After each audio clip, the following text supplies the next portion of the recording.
California, your host, Leo Zagami.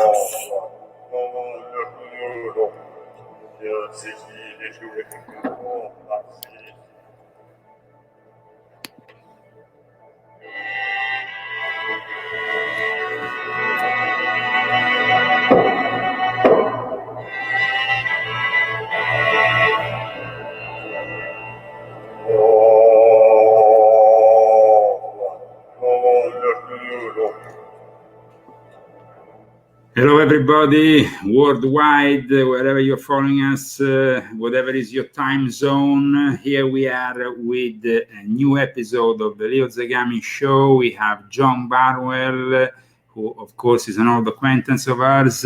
And we should have, at some point or another, also joining us, somebody who participated to this incredible film that we're witnessing right now.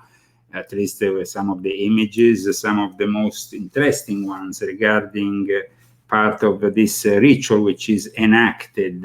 Hello, John. Good morning. How is everything in Detroit? Everything's good. We're all closed down here and ready to So I guess that you are following the Michigan directives of being... Well, if you want to participate in culture, you have to do it looking like a bandit. Well, regarding the possibility of using mask, I guess that mask is also a very ritualistic and magical object, and that's why we have mask featured in Eyes Wide Shut. So I wanted to actually start today's episode of the Leo Zagami Show with this incredible opportunity that we have also today to of course have as a guest this important actress Julienne Davis, who has participated in a role which was also a very specific and particular role in this film. I mean, she is the character that basically saves Tom Cruise and sacrifices her own life. After, of course, the beginning of the film, we see that Tom Cruise saves her life out of some drug abuse, a speedball, that's how it's described. And this whole thing, of course, is the film of Stanley Kubrick, which is based on a novel called Dream Story, in which this whole ritual scene was actually out of the imagination of the protagonist. So instead, in Kubrick's version, it becomes reality. It becomes a reality that we have often talked about because it regards secret societies. And so I wanted to, of course, talk with you also, John, about the obsession for the use of mask under a magical and ritualistic point of view. And that's why I've immediately picked up on a I would say a booklet more than a book, called, because it is actually a publication, an official publication made by the traditionalist Martinist order, which talks about the use of mask, because the use of mask is not for every secret society. Not every secret society uses masks, but the Martinists in particular have always used masks. And who are the Martinists? Well, they are some kind of... how you will describe the Martinists, John, to our viewers? Well, it's complex, but basically... And we welcome, of course, Julienne. Oh, there she is. There she is. So welcome, Julienne. Let's... I'm so sorry. What technical difficulties? No worries, no worries. We were already here discussing the symbolism of the mask. Of course, the symbol of the mask is fundamental, especially in your role in Eyes Wide Shut. What's happening? It says the video has been removed. The video is being removed. There seems to be some difficulty in the broadcast, but we are still broadcasting. I mean, to my knowledge, we are still broadcasting. There's no chat. So we are broadcasting at the moment only on Facebook. But I'm not showing up. Am I not showing up? No, you are showing up. No, it's not your problem, Julienne. It's a problem that we are actually... We have probably got already banned. And but we're not banned everywhere. We are banned at the moment, I think, on YouTube, and we are still broadcasting, for those who are interested, of course, on Facebook. That happens, of course, Julienne, as you know, conservatives are under attack. Censorship is always on the move. We have just had a problem a couple of days ago with PayPal removing all their associations with us and demanding us to remove all their association with them. So it took me days here to remove all the links of PayPal from my sites, and it's still going to probably take me another couple of days. But that's what happens, as you know, with conservatives, because Julienne is also a conservative actress, let's say, something different from the rest of Hollywood. But before we go into all that, we will record this show. So anyway, we will be able to upload it in other channels in the days and weeks to come. So no worries for the immediate censorship, because we have always a backup. What do you think about the censorship, John, that is possible on this video? Well, I think that, yeah, you've got it, and there's many platforms that it can be downloaded to, so let's not worry about all that. It's great to see. Should I call you Mindy? Well, Mandy. Mandy, yeah, that's right. Mandy. No, that's fine. You can call me Julienne. Yeah, Mandy's dead. Mandy is dead, and what happens in this movie? Mandy's dead, and they killed her. So yeah, that's my theory anyway. Although they didn't spell that out. I was chatting with Todd Field, who played Nick Nightingale, and we both were under the impression that they forced me to OD and kill me. So they actually gave me the drugs that killed me, and he never got home to his wife and 4 kids. So that was our take on it. Yeah. Well, it was very interesting also that Stanley Kubrick always left some mystery around the central protagonist of that ritual, the man with an English accent, who after is said to have been actually Kubrick's assistant, or not? The one who plays the Red Cloak. Right. Leon Vitali. Yeah, Leon Vitali. So he was always an assistant of Kubrick all his life, and he participates in this role.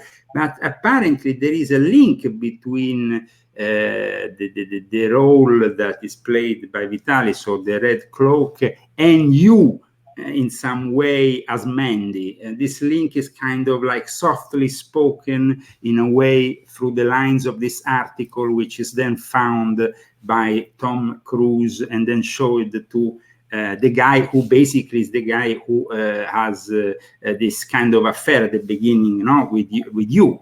And you have this drug overdose, and then at that point you get saved by Tom Cruise, and you are basically returning a favor in a way when you save him from. That's it.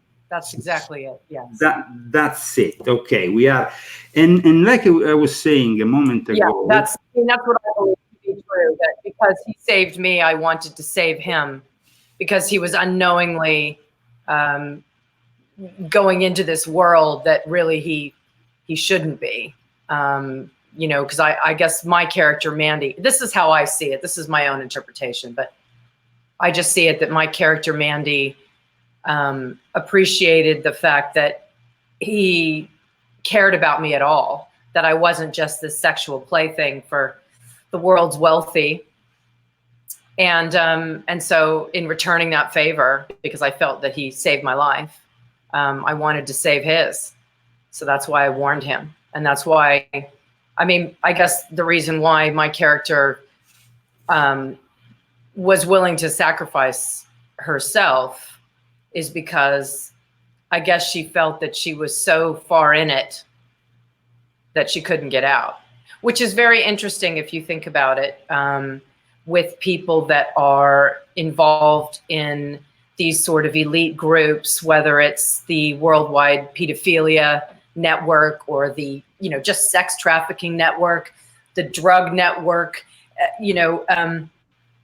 there's so many aspects of the world that are interconnected with, you know, entertainment, drugs, sex trafficking, pedophilia, banking. There's all of these different areas are kind of interconnected. And when you get into some of these groups, like, you know, we talk about the Illuminati, or specific groups, like, say, the people that go to Bohemian Grove, for instance, and the ritual that they call the cremation of care. So all the people that are involved in these things, other people know that they're involved. But and so it's like they have information. They have information on you. Like, I know what you do. You know what I do. So we have this pact that we can really never get out. How do we get out? Well, it's a little bit like in the Skull and Bones, when they make you give all your confessions of your secrets, of course, and this is done in front of all the other members. It's a technique, of course, but the particularity about this film is the use of the mask. Now, I was talking right at the beginning of the show, even before you came on, about the fact that masks are rarely used within the esoteric, the Western initiatic system, but they were in use in France by a specific group that then became known worldwide and developed also here in the US, known as the Martinists. However, the masks are used for a variety of magical and religious purposes, because the moment in which you wear a mask, you are basically giving up on your own identity. You are assuming another identity, another force. Now, the ritualistic practice has two complementary goals. One is immortalize and idolize in the face of the departed, that at times you have, of course, this link with the dead. The other is the vital force, and in this case, the vital force that escapes from the body is of a sexual nature. That's why we have always connected Eyes Wide Shut with sex magic. Of course, your involvement was at a very early age in your life. You were living in England, from what I gather. I myself was living in London right at that time, but the difference was... Well, really? Yeah, of course, I was living in London until 2003. I'm half British, so I was living in London, and I was actually running some lodges and occult groups right at in that period of time. So while you were actually portraying it in fiction, I was doing it for real. Which lodges and groups? Because I know that right after or right around the time of Eyes Wide Shut, you know, either before, during filming, or slightly after, there were a few kind of groups that I was hearing about. Like there were these parties, and I can't think of the name of them for the life of me, but there were these parties that were basically, you know, for the elite. You had to put your name forward. And they were basically like sex orgy parties. Well, that's always you see, that's always been going on. You see, my grandmother, who was also teaching acting and so on, you might then want to have a look at her. She worked with Fellini, Zeffirelli, but she was with nonchalance once announcing, I remember, if on Breakfast TV in England or another show, her involvement with this kind of parties where they all went around naked with very rich and powerful people. And she described it to me at a very young age. I remember I used to go around with my grandmother all over Europe visiting her friends. At one point, she talked to me about these kind of parties, especially in the south of France. And these kind of parties, of course, but saw the involvement of very, very powerful people. But she said, well, you know, we were doing the normal things, but we were all naked. That was the only difference. And that was somehow how she described it, though she was also the one who gave me my first Aleister Crowley book when I was very young, so I don't know if that was all true. So I guess that John Barwell has something to say about that. John, it's a pleasure, of course, to have you back on the show, and we have Julienne, who can give us a great opportunity here of discussion. And I'm very sorry that we have immediately been censored, and we're going to have to re-upload this whole show in the days and weeks to come. But what is your take about what Julienne said? Of course, there were groups. I, for example, was running the Fraternitas Rosicruciana Antigua in London and in England. at the time, which is connected to Arnold Krumheller, who was also connected at one point with Aleister Crowley. And then I was also in the Tabula Rasa Lodge of the OTO. I was involved with the people also and workings in various Masonic lodges, also the SRIA, the Golden Dawn, and all these workings. But of course, when it comes down to certain secret societies, they are really rarely spoken. You can't really even hear about them. Sexual magic, for example, is often connected to a secret society known as the Therapeutic Brotherhood of Miriam, or Oriente Osirideo Egizio, which was founded in Naples by a group of high-level aristocrats, and then it developed especially in the south of France. So that's why I was talking about south of France. In 1999, we have the release, of course, of Eyes Wide Shut, but also of The Ninth Gate, very interesting movie by Roman Polanski with some similarities. John, you want to say something about what we are discussing today, so we can open up the dances, as we say? Yeah, well, you know, this is not a new thing. I mean, you have the Hellfire Club in England that would have these subterranean orgies with members of the aristocracy. So that's an old tradition in England and things like that. Which also saw the participation of Benjamin Franklin, by the way, just so. Yeah, yes.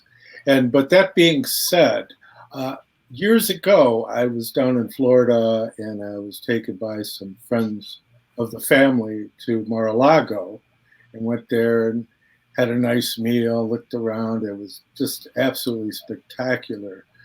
Later in the week, though, the same couple took us to this place, the Boca Grove Country Club, which is equally as exclusive, but not known at all, hardly. And he told me a story about he was in an elevator with a baron, right? And the baron invited him to a party at a chateau in southern France. And he went, when he got back home, told his wife about it. And of course, she insisted that he take her along with him. And he went to this party. And as they walk in, there's beautiful, like supermodel type women walking around in designer gowns that are bare-breasted with pierced nipples with like diamond jewelry hanging from their nipples. And it was like kind of entry level to that whole scene. And he was quite surprised at the absolute opulence, you know. And of course, it was Baron von Thyssen from the Thyssen-Krupp family. Now, I only had one encounter with him personally. I was at a garden party in Grosse Pointe, and he happened to be there, but we didn't get to chat it up. I mean, again, I'm not the kind of person that taps people on the shoulder too much, but I run into a great many people. And more often than not, they tap me on the shoulder. But that being said, he passed away some few years ago. But that this is going on, I mean, you can go back to the parties that were going on even around Playboy Mansion and all that, which now people are coming out and saying that was a CIA secret black file opportunity, and they would invite people to parties there, and they get pictures, and you know these I've been to one of those parties at the Playboy Mansion. Yeah, I don't see him as all that, but well, no, not yeah, but you didn't go to that party, see? No, that's true. And I just and all these things have yeah. I went to a party once, and that was it. But let me, you know, it's very interesting because, you know, the circles that you are both talking about are the circles that I used to run in London after Eyes Wide Shut came out. When we, you know, I mean, when Eyes Wide Shut came out, I was like the new ingenue on the scene. And so all the PR companies were inviting me to all the parties and the opening and the jewelry openings. And then, you know, I went to Monaco and we did this big opening with Steinmetz Diamonds, and I met and partied with Prince Albert. And, you know, so, I mean, the circles I ran in were those circles. That's why you're here. But what's very interesting about that is that, you know, this is just me having a sense of things, okay? The person that I am is the person that you see. I'm really an open book. I don't really have a personality that's full of pretense. I just am what I am. That's just how I am. I'm very open, I'm honest, and this is me. And the interesting thing is that I think... And that's great, Julienne, that you are honest and open. Just a brief, I want to interrupt you just for a second. We have managed to move to another YouTube channel while you were talking. So we will now spread the link of this other YouTube channel. Oh, perfect. And please continue. I'm just doing some technical stuff too. So what I find really fascinating is that I felt like, you know, when I first started kind of on this scene, this kind of, you know, the international jet set scene that is, and let me describe all the different peoples that are involved in this scene. You have actors and actresses, you have, you know, like more famous actors and actresses, or, you know, people that are infamous, like Katie Price, you know, people like that were also on the scene.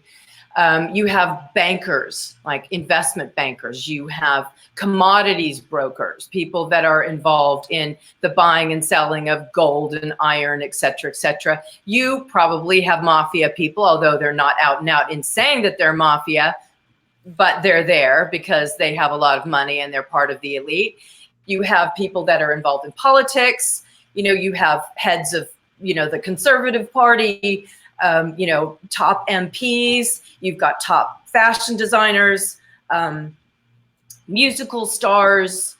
Do you get my point? It's just, it's like the top of all these different businesses, and they all kind of come together. So entertainment, banking, all of I know exactly what you mean. It reminds me a little bit of what was happening in Monte Carlo, for example. Yes.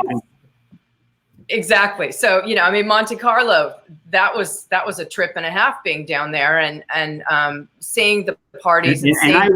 I was actually one of the people in charge of the lodge down in Monte Carlo. So just. Oh, okay. Well, I mean, I was there, I think it was 2003. I was there for a launch of Steinmetz Diamonds in conjunction with a PR company called RMG PR, Roz Mulaney Galani, I believe is her name. Anyway, she's lovely and she's a friend and she's genuine. And, you know, anyway, she invited me to this thing for Steinmetz. And it was, you know, like a 3-day whirlwind of all these different parties. And I really got a glimpse of what life is like in Monaco, especially during the Grand Prix. And, you know, the most gorgeous women. I mean, I felt like a plain Jane. Next to all these women that were just flocking into Monaco, hanging out at the Hotel de Paris. And, you know, it's just unbelievable. I mean, really, you're talking about the top of the top. And what was interesting is that some of the parties that I went to and some of the people that I met, and not just in Monaco, but, you know, all the parties in London and, you know, Paris and wherever, is that I felt like there were some people that were just sort of, you know, they were meeting me and they were sizing me up. They were sizing me up as if to say, are you one of us or are you not? You know, I really felt that. And there were certain people who I would shake their hand and I would just feel this real sense of, ugh, you know, I mean, I had always promised myself from an early age that even though I was in entertainment, I never wanted to go to the dark side, you know? I mean, I wasn't going to sell my soul or go to the dark side in order to become more famous or become more successful. I couldn't live with myself, you know? Likewise, the whole thing of the casting couch. I just didn't believe in it. I didn't think it's like cheating at Monopoly, you know? It just didn't seem right to me. And so I think that a lot of those people that are probably involved in these sorts of parties and this sort of debauchery that like to be at the top of things, in control of things. I think they sized me up and I think that they said, she's not one of us. and I don't think they bother, you know, and I was very lucky in that respect. Yeah. Well, that's actually probably what has happened. They always try to understand who they have in front of them. Look at what Jeffrey Epstein did all his life, picking up on very young women who were, of course, defenseless, often because of their social background, of their upbringing. So it's all about preying on the weak. That is what Catholic priests do when they prey on little children. I mean, they immediately understood. They tried with me, and as soon as I put their hand down, like in disgust, they knew exactly that they couldn't try any further. But because they knew who my father was, my grandfather was, and they knew that they would have a gun at their head. So that is the difference with the poor guy. Instead, some of them even I remember, and I saw. Being treated, and then of course with the results in their later life. I remember 10 years ago meeting one of these kids who was given even a job in the Vatican after being raped all his life, and of course he was a wreck of a man, almost suicidal, and it was really sad to see what they have done to him. And the same happens for women, of course, women who are often prey of these people. But then there is women who are willing. They're willing participants who like they like the power, they like the game, they like even the esoteric part of it. So I mean, yeah, I agree with you on that. In fact, you know, with the whole thing with Harvey Weinstein as well, you have all this outrage. And people saying, oh, you know, we need to stop this sort of thing. And I keep saying to people, look, hang on, you know, there's a lot of people that are quite happy to play that game.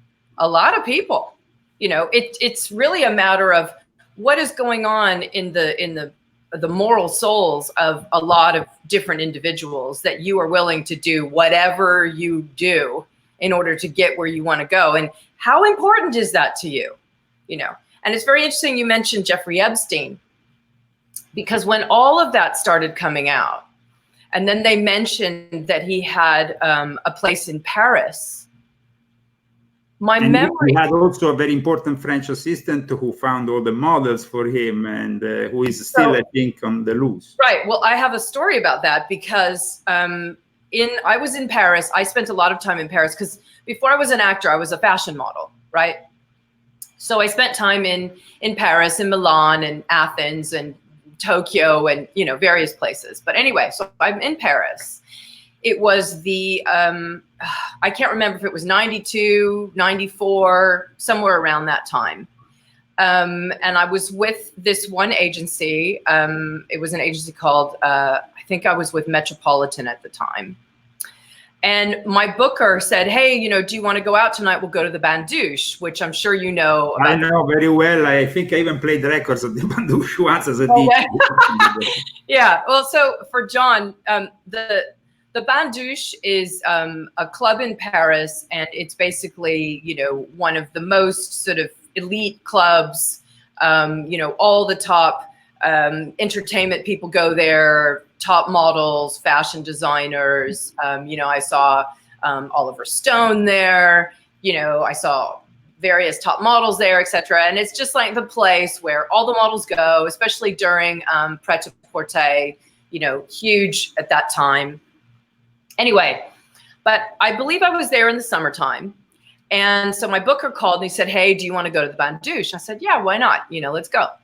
So he picks me up and he goes, hey, and I lived in the 11th arrondissement at the time. Anyway, so he picks me up and he drives me, you know, we're heading towards the Bandouche, and he goes, hey, you know, we've got some other models staying with an American businessman friend of mine. Do you mind if we just stop by there and see if they want to join us? And I said, yeah, why not, you know? So I remembered where this place was. I remembered it was, you know, quite a posh area. I remembered it was just a little bit north of the Arc de Triomphe, and we parked in front, and there was a huge hedge and a gate, and then inside the gate there was a grassy area, and then the building was set back.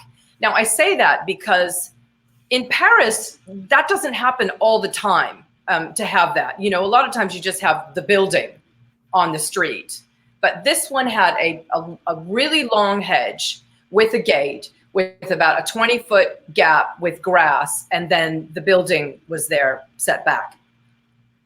So we parked up, you know. And a very beautiful building also. Yeah. Yes, it was a lovely building, high ceilings, you know, all the sort of, you know, the molding, and, you know, it was beautiful. So we go into this apartment. I believe it was on the first floor. And the apartment was decorated. Yeah, it was kind of sparsely decorated. Like, it didn't look like the kind of place that somebody spent all year. You know, it looked like the place where you had perfunctory pieces that were necessary to have, you know, couch, couple chairs, you know, a table, you know what I mean? But it wasn't fully decorated or kitted out. And then the models that were staying there were in, you know, one of the bedrooms, 2 mattresses on the floor, all their crap everywhere, which is pretty typical for how models live. And so we're sitting there in the living room, and this American businessman comes out. Now, I don't remember names. I'm really bad at names. I always have been. But what I do remember, because I'm an extremely visual person, is I remember meeting a man who was in his, I would say, early 40s, and he had a face that he had this really strong jaw. I just remember that. I thought, he's kind of attractive, but he's got this oversized jaw that makes him not quite attractive. And I remember, you know, meeting him, having a sense of how low key he was, really low key.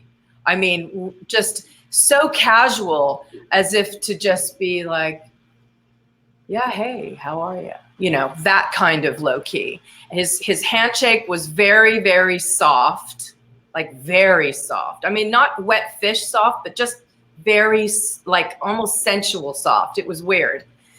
So we sat there chatting for about 10 minutes about something inane. And then the girls decided they weren't going to go. I wonder if my booker was involved with this man, who I believe is Jeffrey, who was Jeffrey. And Jeffrey sized me up, and I was older at the time, but I guess I looked younger, and he was thinking, oh, what about her? You know, I don't know. I'm just conjecturing here. And then we left. But it was very interesting, because my memory of the apartment, where it was on the map, according to where it is in Arc de Triomphe, you know, in respect to the Arc de Triomphe. So I looked it up. I looked up the location of Jeffrey Epstein's apartment in Paris. And sure enough, it was exactly where I remembered it was. And it just, all the pieces fit together in my mind. And I thought, of course he would be there in the summertime. And for anybody that knows about the fashion industry, models come to mainly, you know, number one place that you want to go to build your book, to get tear sheets, which is, tear sheets means fashion pages ripped out of magazines, like torn out of magazines. That's why they call them tear sheets. So the number one place that models go to build their books and to, you know, really rise up in the world of fashion. Well, I know a little bit about it, because my wife used to be with Elite, so I know very well what you're talking about. Right. Okay. So you know, they're in Paris and Milan, and where are the youngest in the summertime is in Paris and Milan to do that, right? And the reason why Jeffrey was probably in Paris or in Milan every summer is because he knew that that's where the youngest girls were, because, you know, they were there during their school break, right? If he was there any other time, he would have known it would have been everybody that was over 18. But in the summertime, you had girls that were 15 and 16, right? And that's he was right there praying and hunting like almost a hunter. Absolutely. And the thing is a lot of parents think that their child is okay, that their child is safe when they send them off to Paris and Milan, because the mother agency says, oh, you know, don't worry, you know, they will be fully chaperoned.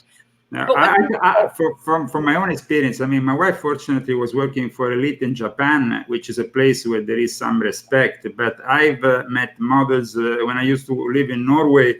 Of course, Norway is full of beautiful ladies that go modeling to Milan and came back in the most awful conditions, dragged up, screwed up in their head psychologically.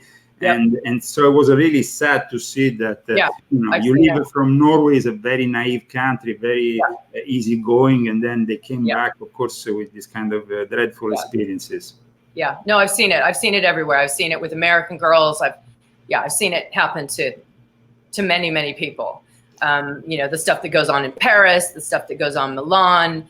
The fact when it comes down to, of course, we are talking about a contest which you have represented in fiction. But when it comes to reality, I would say that similar scenes, of course, have been portrayed by the elite in south of France, in England, but also Silvio Berlusconi with his Lodge of the Dragon. Silvio Berlusconi, obsessed with women, also got involved in some ritualistic practices. And I remember also the involvement of this aristocrat who became a TV presenter for Rai, and she from a very important family, the Saint-Just family. And unfortunately, she got involved with these people, and the result was that she ended up being locked up in a loony bin when she was not compliant anymore to their request. Wow. And it was really sad to see her. I remember me and my wife actually went to a pizzeria which is close to this mental asylum for rich kids and for aristocrats. So they have a specific mental asylum which is used in Rome, which is all guarded by cameras and stuff. And we were there having a slice of pizza at lunchtime, and they let them out at times for lunch. And suddenly I saw her sitting down there, and I recognized her, and she, of course, recognized me because I knew her. And I was like shocked, first of all, how she looked, completely different from just a few years before. And then I said to my wife, look at this woman, because after I'm going to tell you something about her. And when we went out, and it was her, because after I contacted her through Facebook and she confirmed me that it was her. But the thing is that the way that she was manipulated, she was actually brought all the way to Roslin Chapel in Scotland, which is a famous place, as you know, connected to the Templars, to the Sinclair family. And she was made to have sex magic with Berlusconi inside the Roslin Chapel, which is, of course... it's a world that I have not delved in that world. I mean, the only experience I had of that world was actually shooting Eyes Wide Shut. I kid you not. I mean, I went to parties, but not those kind of parties. And as I said, did the fact that you acted in a movie like that change your life or targeted you in some way by the elite? I'm sure it did. I'm sure it did. Like, that's why I say, my life absolutely changed after that film. It absolutely changed. I mean, I was, before that time, I was just a working fashion model. I wasn't a star. I was just a working model. And Stanley choosing me for that role catapulted me into a different level. And then once all the PRs started inviting me to various parties, then it upped my level again. And so, yeah, it was massively life-changing. It really, really was. But as I say, I believe that they sized me up, and whoever was involved in the dark side knew that I wasn't one of them and that I didn't want to be one of them. And I pretty much, I think, in things that I say and the person that I am, I think that was pretty clear. Now, Julienne, you have been talking before this show with my co-host here, John Barnwell, and of course you must have gone into in depth with all kinds of things. John, Is there a specific question that you would like to ask to Julienne about her experience, and of course also your take on this secretive world that is often linked with the sexual magic? Well, I mean, if you remember, there just a few years ago, a video surfaced of a Dutch banker who came out about his experiences in investment banking, and that he would get invited to these parties, and like you said, hey, what young guy doesn't like to go to parties with beautiful naked women, you know? And eventually he started moving up the ladder in the company he was with, the banking company, although he didn't say which bank, but one of the major European banks. And he would go to these parties, and then eventually he was brought to the point to where he was told that in order to move up in the company, he had to participate in a ritual sacrifice of a child. And he just like, you know, hey, wait a minute, I didn't sign on for this, you know? And so there's always been this kind of like undertow, like labas, you know, it's that dark shadow, archonic. It's a reality, and see, the secret to the mystery is that were you to pursue higher consciousness, you have to consider that your personal self-reference begins at about age 3, right? You don't remember generally what happened before your age 3, and that there's much higher realities participating in your being on a more intimate level before you come to self-consciousness. And were one to develop one's consciousness, you would re-enter that realm. Well, the forces of darkness, there's nothing that they like better than exploiting that realm. And that's the darkest form of magic there is the degradation of childhood. And so this is very serious stuff. Now, as far as how deeply it reaches into people that are participating, again, it's what level they're at. And even Rudolf Steiner had said that it's difficult to tell the people that are participating in the works of the fallen archive. And so consequently, it's out there and it goes back, and there's a whole, I don't know anybody of my friends that knows as much about it as Leo does. And it's, you know, I'm aware of it myself, running the largest occult bookstore in the world for many years. And it's not my path, but when you start to get red-pilled in the very real sense of seeing what is actually going on, seeing how dark some of these spirits are. I mean, really, the simple task in America, as I see it, is getting past Roe v. Wade.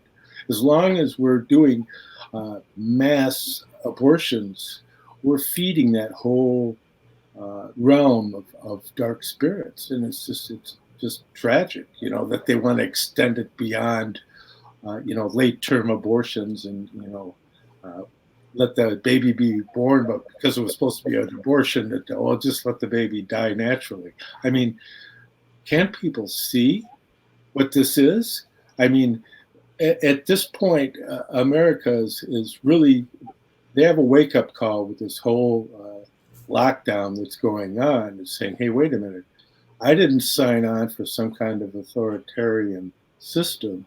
And when you get behind the authoritarian system, in the backdrop, you're going to find that kind of activity, and it ties into these various groups that are multinational.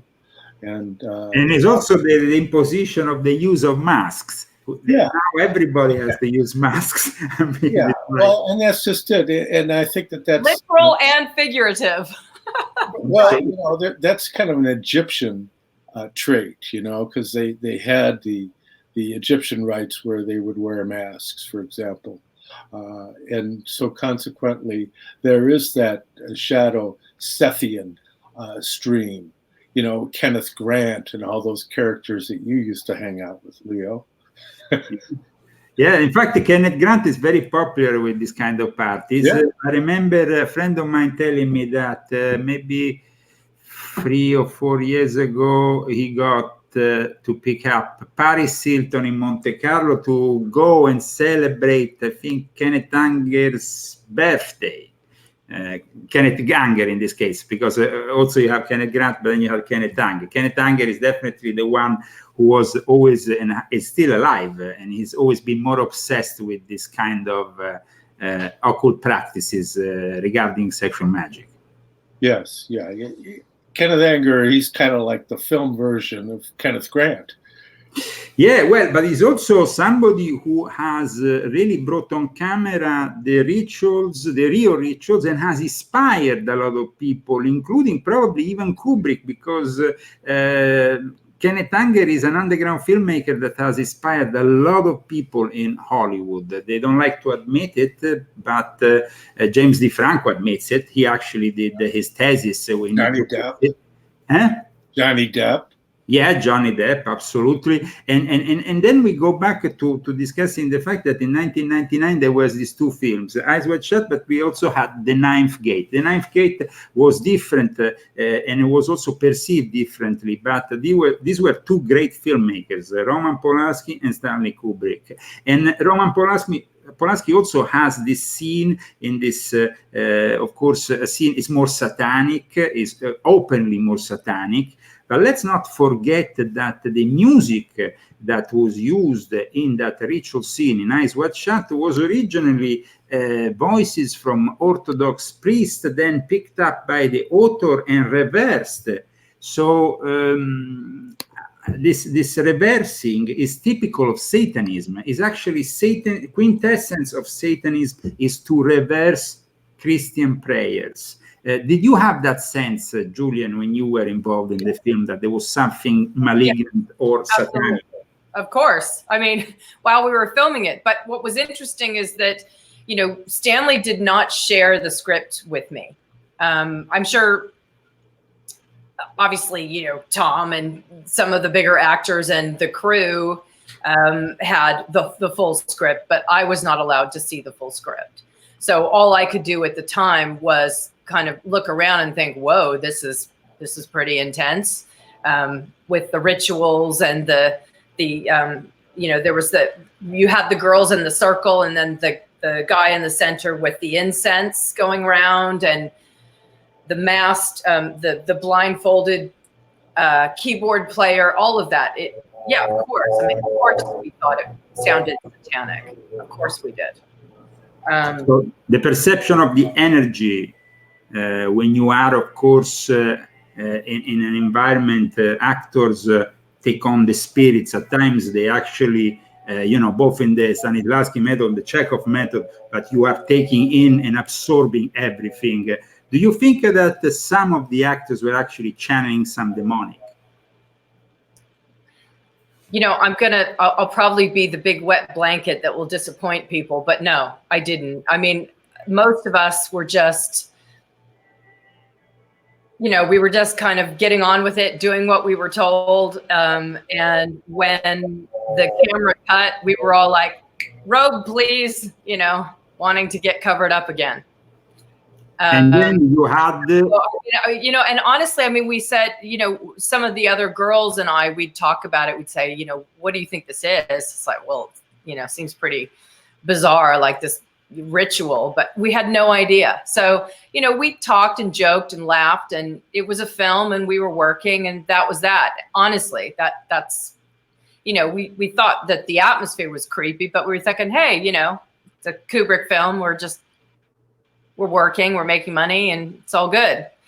I mean, for me, I actually did have difficulty with the nudity. I mean, I felt very vulnerable during that film. It was actually difficult for me shooting, emotionally shooting that film. In fact, when we finished, I got sick. I actually had a bit of a flu and then a cough, and I had a cough for 8 months. And I was You had actually a cough for 8 months. yes. And at one point I was so ill. I had no energy. I mean, it was difficult for me to even put my makeup on in the morning. You know, I had no energy. And then my husband and we decided to go to Hawaii for 2 weeks. And somehow it was, you know, getting out of London, getting into nature and, you know, lying in the sea that, I mean, it was gone within 5 days. My cough everything was gone. I was fine. But yeah, I was very ill after that film. Yeah. And how was Kubrick during the film? Was he okay physically? Did he look sick? Stanley and I, you know, we chatted a lot. I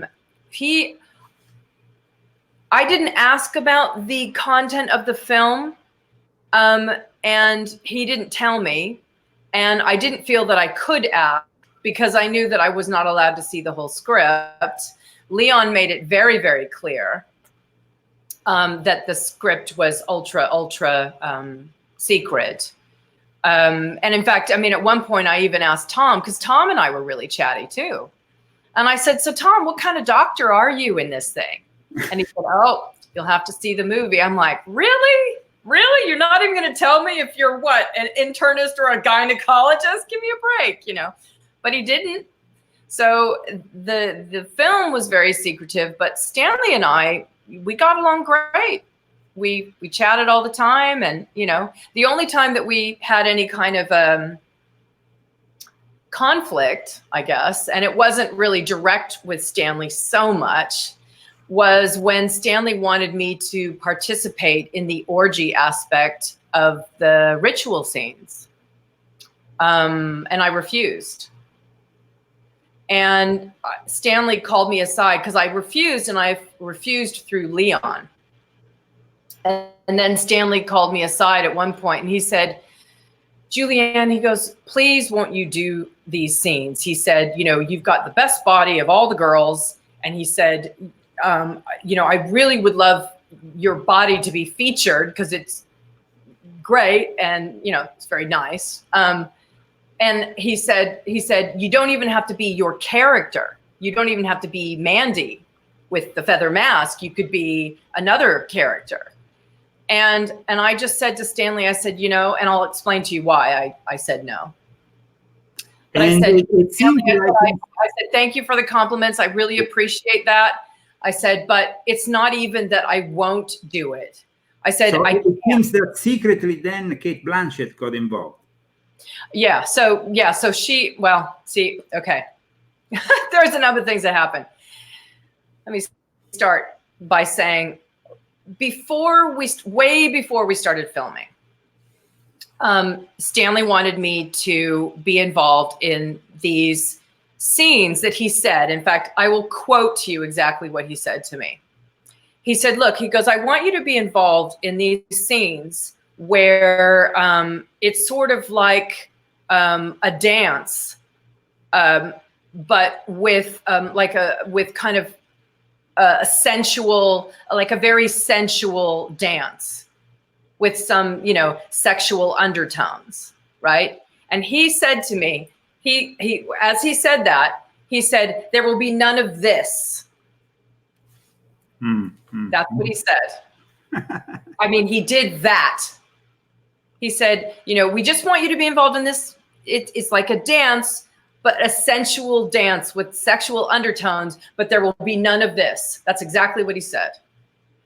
And so Leon convinced me to go to these rehearsals. So they had the 12 girls and a handful of guys. We were all models. We were all fashion models, okay? So we weren't porn stars or softcore stars. We were all fashion models.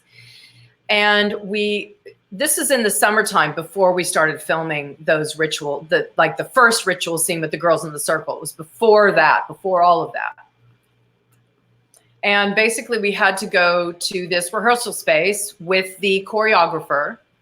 And it was almost like a dance class in a way. You know, you'd start off with doing exercises and then we would pair off into couples or you know, 3 people. And she would say, okay, no, I just want you to kind of loosely dance around each other, but, you know, in a very sensual way. And let me just preface that by saying, right before I booked Eyes Wide Shut, not right before, maybe a year and a half before, I had been sexually assaulted on the street by a stranger and injured. I mean, he stalked me, pushed me down. I was concussed. I had the wind knocked out of me. I was nearly raped. And this happened in London. Yes, in London, broad daylight. He was Arab. They never caught the guy. And I was really affected by that. London was very violent. London, I must confirm, was very violent. I mean, I was attacked in the street and I was broken my nose just in front of a cash machine, and I was assaulted another times. Yeah, I was in Chelsea in broad daylight, you know, coming home from a catalog job. Anyway, so I felt going into Eyes Wide Shut, you know, I wanted to work with Stanley. So that's why I agreed to it, even though I knew, you know, I had to agree to full frontal and rear nudity. But hey, it was Stanley Kubrick, you know, so I agreed to it. But it was difficult for me because of that prior experience. So when Leon asked me, I went to the rehearsal, I did the dance, I danced with two other girls, and we were dancing around all sensually with one another, topless, with a G-string and heels, right, as you see in the film. And there were 4 or 5 models, guys as well, and, you know, they paired off in couples. And so they did this. I did one rehearsal like this, one session. And after the session, Leon was outside. He drove me back from the session to my flat, and he said, so how was it? You know, thinking that I would be saying, oh yeah, it was fine. It was great. You know, we all had fun. And I said, you know, Leon, I just feel really uncomfortable. I said, even just dancing with other girls, and I'm straight, but I said, I just feel really vulnerable and really uncomfortable. And I told him what had happened to me only about a year before. And I said, I said, it's not that I wouldn't do it. I just couldn't do it. I just feel so uncomfortable. You know, it just really rattles me.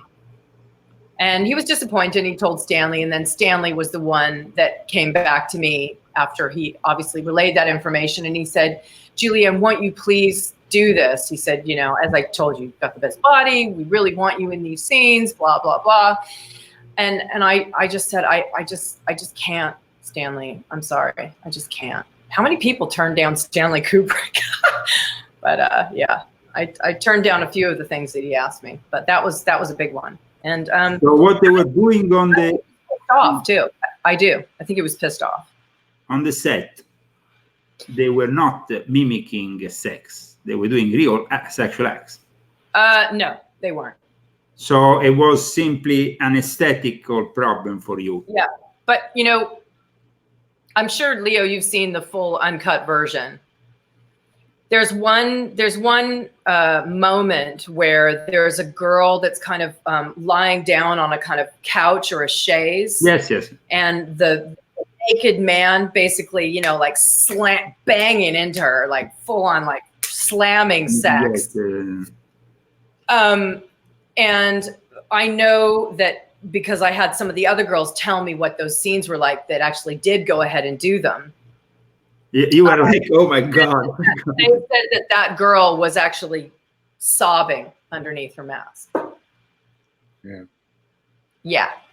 These are fashion models. I repeat, fashion models. No, I understand. Let me explain to you now. I got to hand it to Stanley. And, you know, if you put a producer's hat on or a director's hat on, I actually understand so much more now about Stanley and about all producers and directors, because the object is singular.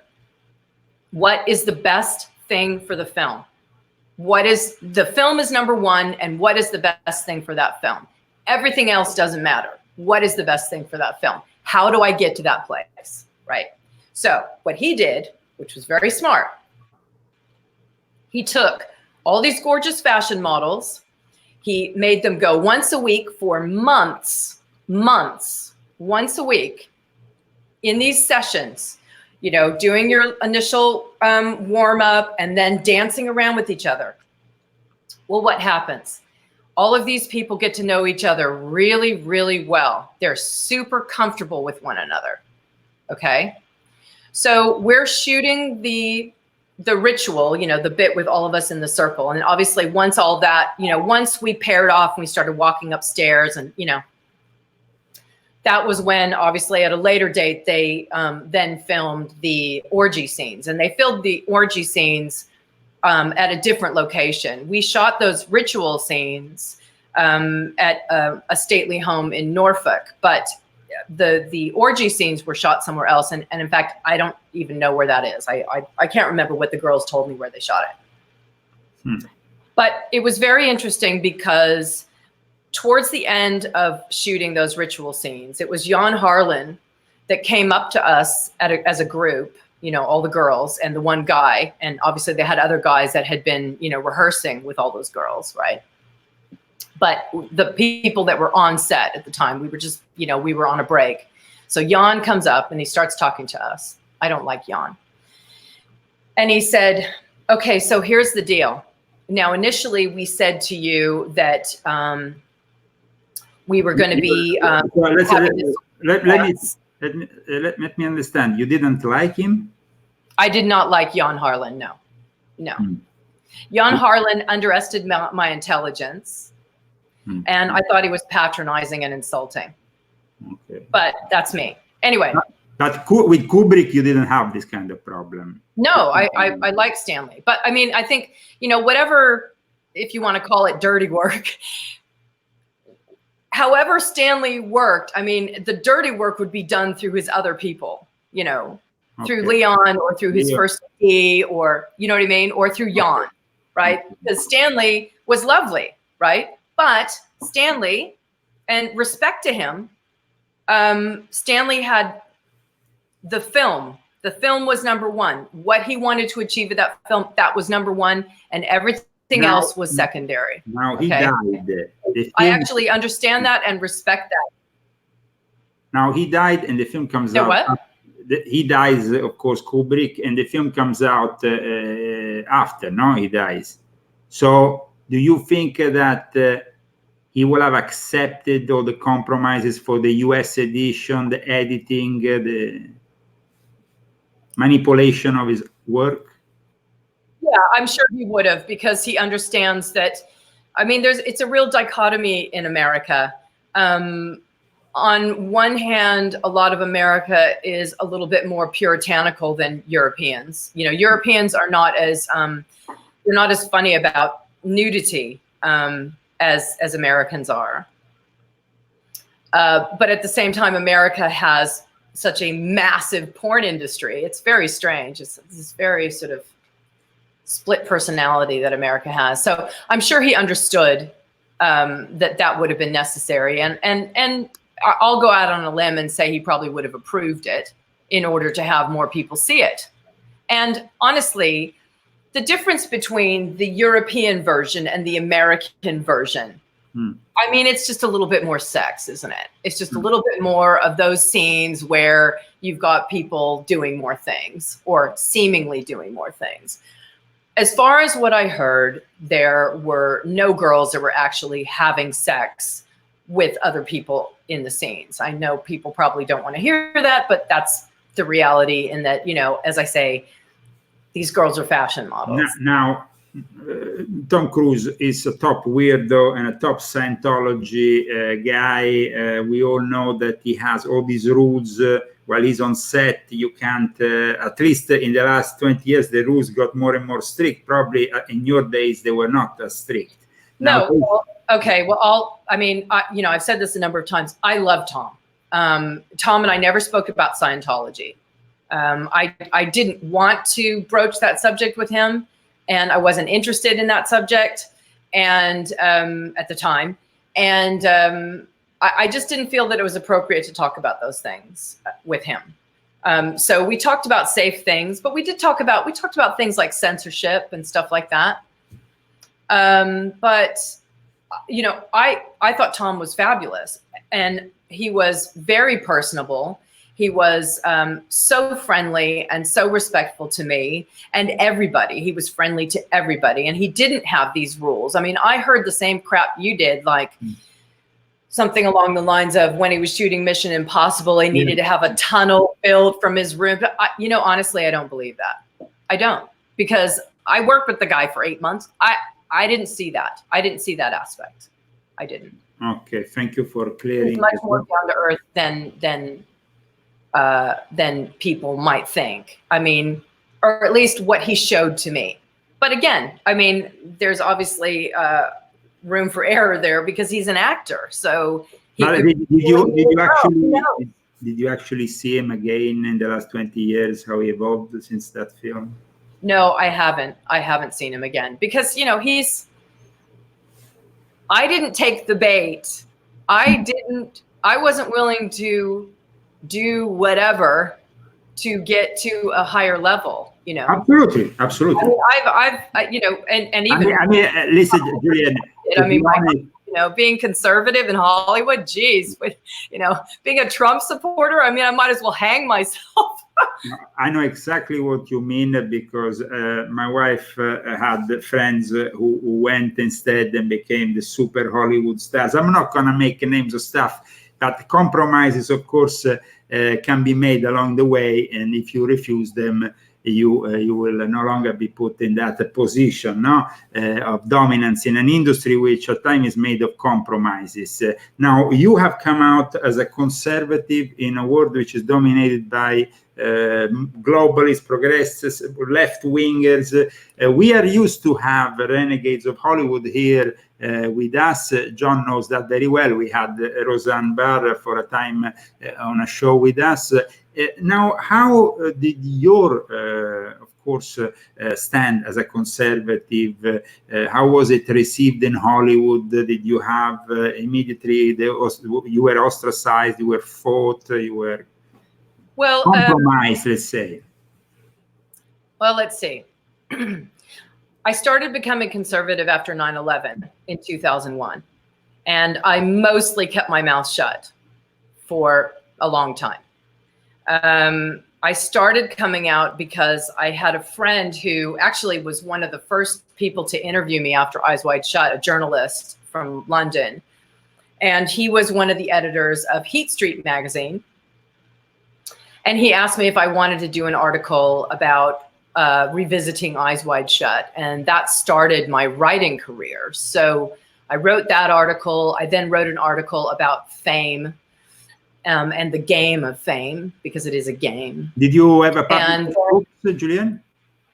Say again? Did you ever publish any books? I did write a book. I co-wrote a book, but it's, you know, yeah, I co-wrote a book about long-term relationships and sex. But it's, yeah, I co-wrote it with someone who I no longer speak to. But that's, I mean, that's not really. No, we like to promote literary work when we have guests on air. I'm not, I mean, there is some truth to that book, but at the same time, I'm not that bothered about it. But let me just tell you more about my conservative road. So I started writing for Heat Street, and I had these other ideas, and then I would pose those ideas to this friend who's an editor of Heat Street, and he said, yeah, go for it. And so I did. And, you know, I don't know, 20 articles later, I was really coming out. And then Heat Street closed. The main editor, who was a fan of my work, went over to Fox. I then pitched a number of stories to Fox, but the first story they wanted to print was my experiences in those months of writing those Heat Street articles and how people were starting to react. You know, how my entertainment friends were starting to react. So I did have, I had a number of people that, you know, ditched me, including my best friend at the time. A lot of acquaintances, you know, actors, directors, whoever that just, I mean, it was like, they just kind of scattered. And I got a lot of insults. I even had some threats like, we really hope you die soon kind of thing, Yeah, it was not good. And then, being called an effing C word and, all that stuff, lots of it, lots and lots of it. And the Fox article, my God, I had thousands of fan mail and letters of support from not just America, but all over the world. So that was fabulous. And that actually gave me a lot of strength. But at the same time, I also had thousands of comments online, just completely derogatory, disparaging, just horrible comments. It actually welcome to the world of the trolls, of the internet trolls. I mean, yeah, and in fact, I've gotten to the point now where, I'm even more conservative now than I was 3 years ago. I have become way more conservative now. If I look at where I was even in 2001 when I started to red pill, that trajectory, I've just been moving steadily to the right. That's interesting that you say red pill, because actually Keanu Reeves in that film, in The Matrix, he shows a document in which the expiry date is 9/11. So, it kind of fits with the red pill scheme that is then offered. So it's interesting because when you start to red pill, you look at one aspect that you think, my gosh, that's not true. And then you think, all these other things that you've been thinking, or that all your other, views on how the world is. And you think, wow, well, if that's not true, that's not true either. And that's not true. And that's not true. And that's not true. And it's actually really kind of scary at first when it happens to you, because you feel like you're falling off a cliff. You feel like you don't have. My impression, though, Julian, is that in Hollywood, like probably worldwide, where you are in certain establishments connected to the entertainment industry, they might know certain things, but they don't like to come out in the open and discuss them. I know so many people that came to me, oh, I've read your book. I don't want to even say who they are, because they have prohibited me to even have a photo with them or an autograph or anything. But they were readers of my book. They had them next to them. And then when it comes down to, to say, I know Leo Zagami's work, no, they don't want to make that public because it's too dangerous. There is this sense I know, and yes. Yeah, I understand that. I mean, especially if somebody is solidly working, they've got, a family and children to feed and, bills to pay, and it's their career. And I understand that. My career was always bigger in England. And so moving here, some might say that possibly was a mistake, but it is what it is. You were also, I saw in your bio, you have acted in various comedies, British sitcoms, and so on, which are quite known in Great Britain. So you could have actually hanged out in Great Britain and probably lived a very comfortable life there. I did. I had a very nice life in England. I did. I had What brought you to leave England? I mean, I left England. I remember it was at the end of 2002, beginning of 2003. That's when I left permanently London. Okay. What brought me to leave England? There were multiple reasons. One was I had. I'm also in music, and I had a music manager that, to make a really long story short, promised me the world. So I. And he was here, and he said, you need to be here in LA. So second thing was, I was really because I'm from LA originally, after, I don't know, 23 years in cold weather climates, I just had enough. I mean, I think I have seasonal affective disorder. And so I remember saying, it was like me after a few years of living in Norway. Yeah, I couldn't. I said to my husband, I said, I don't think I can take one more winter. I just can't do it. I can't take another winter. But there was another reason. Since around 1992, we've had in Europe and obviously in England, and you really see it in London, this steady influx of migration from the Middle East and sub-Saharan Africa. And so with that, you also had a tremendous increase in Islam. Well, Julienne, let me tell you that it got even worse. I went back to London after 10 years. I hadn't been in London. With my wife, we went to London. What was it, the first time? 2018, I think. And we went inside. This is an apartment from my aunt. Is my aunt's apartment. She doesn't really live there. She rents, or she gives it to family at times. It's right in the center of London, near just next door to the Landmark Hotel. And as soon as Belgravia.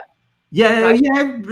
It's also close to Edgware Road, though. So I mean, you have that big. Right. Okay. Yes, I know exactly. So what happens is, I open the door, and the first thing that I see is that the neighbor downstairs has a big sticker with written "Allah is great."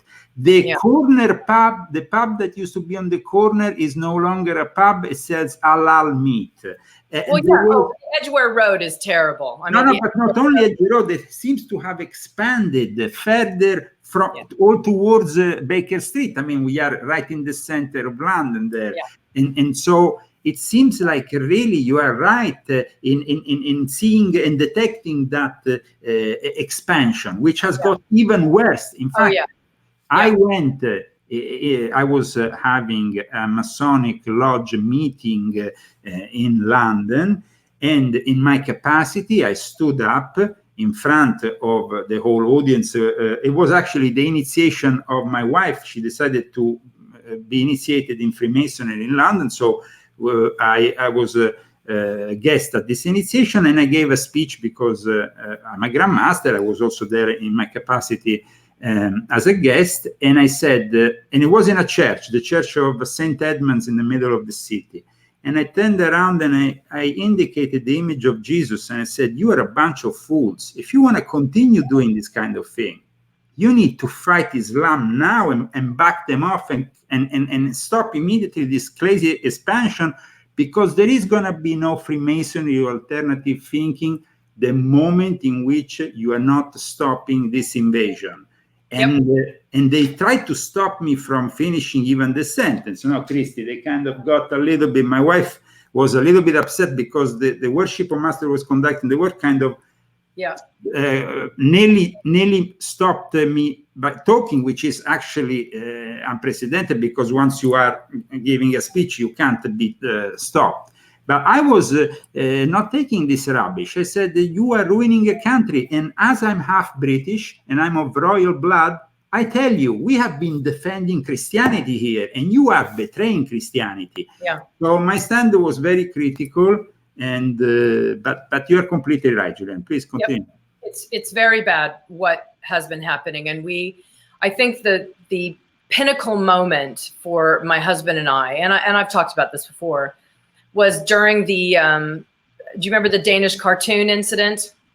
Of course. It was during that time, and they had a protest, and then they had a counter protest. And the counter protest was in front of the Danish embassy on, was it Sloane Avenue or Sloane Street? I always get those confused. Okay, so you were living in the Chelsea area, more or less. Yes, I was in Chelsea, So, you know, so my husband and I decided to go to the Danish embassy to show solidarity, you know, for the counter protest. So we thought, because, you know, we had seen the protest the week before, and you had, you know, thousands of Islamists walking down the street with all sorts of signs saying, you know, kill the infidel, get ready for the new Holocaust, you know, all this, behead the infidel, all this stuff. You know, they're not getting caught, or they're not getting stopped or arrested or whatever for saying all this. So anyway, so this counter protest was happening. We went to the Danish embassy in Knightsbridge. We show up, and there's 4 people there, 3 people there. There was an older man who had served in the war, you know, with a Dane and he wanted to show solidarity. He was there with his grandson. There was another guy there who was 30 and I think one or two others. That was it. Wow. And meanwhile, across the street, there's a park on the other side of the road from the Danish embassy, if you know London. Across the street, there's a park and, you know, quite a big walkway. And there was about 150, 200 Muslims, all with those same signs, sort of yelling and screaming, you know, Allahu Akbar and the whole thing. And one of the guys on our side, you know, held up a sign that said, you know, down with Islam or screw Islam or whatever. Guess who was arrested? Of course, the guy who criticizes Islam will be arrested. Yeah. And the cop actually said to the group, he said, you know, I don't know how long I can guarantee your safety, so I would recommend you guys leave. Yeah, unfortunately, yes, London and England is really lost to Islam. The problem being, you see, it started really gradually in the 70s. I remember when, you see, I have been in London all my life. My mother was born there in Chelsea, in Fulham, there in the area which you described. She was brought up there, and I started to go in London from a very early age. Probably the first time was when I was 3 months old. And the first thing I remember was when I was growing up, was seeing all these women wearing these traditional. And I was saying, but how is it possible that they're letting London being bought out by, you know? And then I understood. Have you seen the market? Have you seen the market on the Fulham Road in Fulham? Have you seen that outdoor market? Yeah, it's like welcome to Saudi. Yeah, sure. Unbelievable. I mean, if you go to Edge Road, it's even worse. Edge Road is like beans. Oh, I know. So the thing is that I asked my mother, I was like, you know, they're going around like this, and you could see them in Selfridges, and they were all kind of very because there were still a few, no? But they were buying London up. And then I understood the sense of guilt that pervades the Brits and the Commonwealth, and the fact that they have this big empire, and now they feel guilty that they have to let them all back in. And it's not just the British, though. I think all of Europe feels this collective guilt. No. Listen, Julienne, I have a British mother. It is the British. And my mother is cousin to the Queen of England. So the epitome of Britishness. So I know exactly what these people have in their sick head.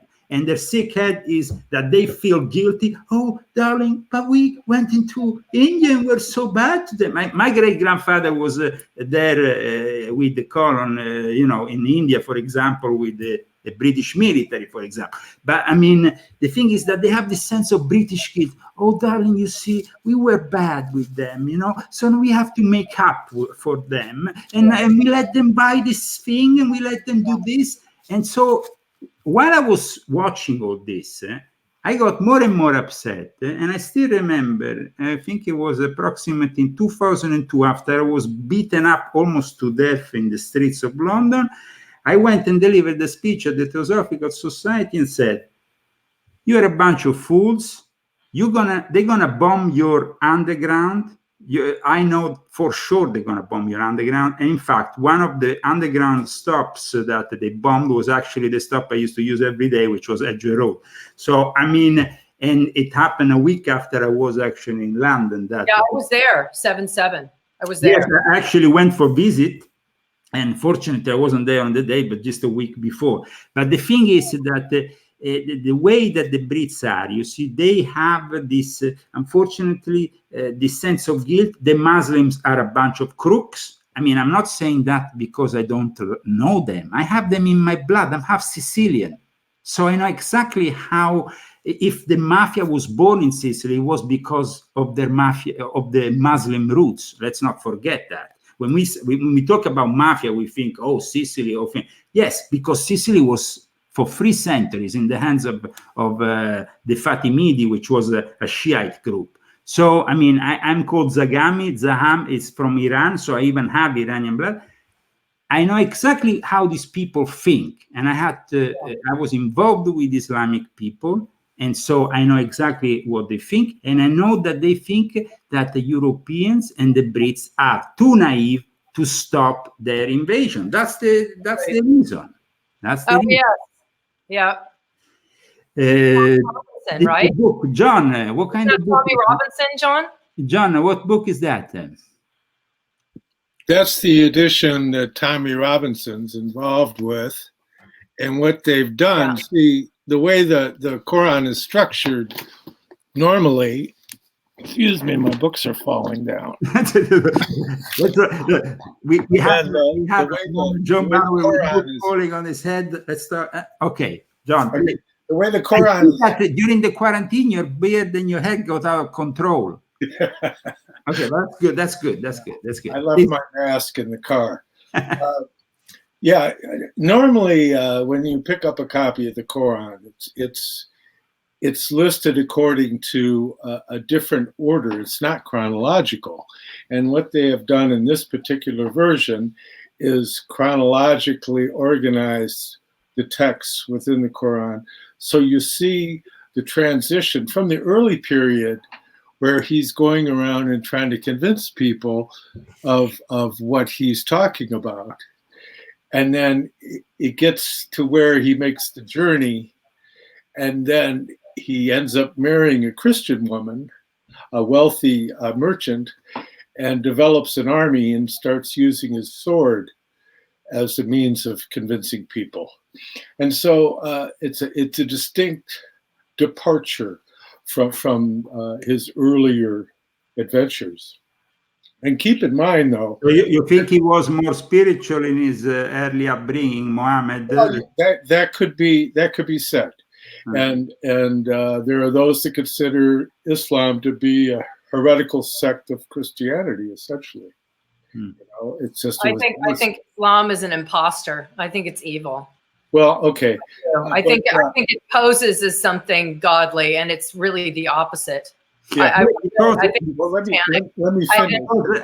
We will let John continue, but definitely the message that Muhammad had in that cave could have been given by a demon, not by an archangel. Yeah, it could have been a genie. Well, yes. And so consequently, those forces that have not aligned themselves with the Christ impulse, shall we call it, yes, which is that God is love, and forgive them for they know not what they do, and all of these various adages that get forgotten so often by Christians. But if you study the history of Islam, and you find that the books weren't even beginning to be available, the texts, the Islamic texts, until 200 years later. And if you did, there's a video that does a survey of the earliest mosques. And you know, in a mosque, the direction it points so that you bow towards Mecca is very key, right? But if you study the early mosques, which can be done as never before with satellite technology, you'll find that all the earliest mosques all point, and all of them converge, and it converges over the city of Petra. So that the point is that Mecca is not the real Mecca, that the real Mecca is the city of Petra. Which is quite, I think it fits all the descriptions in the Quran, which Mecca has no archaeological sites that predate the Islamic period. So that it can't be called the mother of cities. It was just a stop for caravans. I mean, it wasn't even a significant place. See, so there's a lot of difficulty in Islam studies when they're just starting to develop it over the last 30 years or so, which is fascinating. That being said, I have friends that are of that conversion that are very nice, as everybody does. And not everybody participates in all aspects of their scripture, just as I know if I went according to Deuteronomy in the Old Testament, that'd give me the right to own a Canadian. You know, so again, not everybody's implementing all the rules of their books of the laws, as we shall say. Agreed.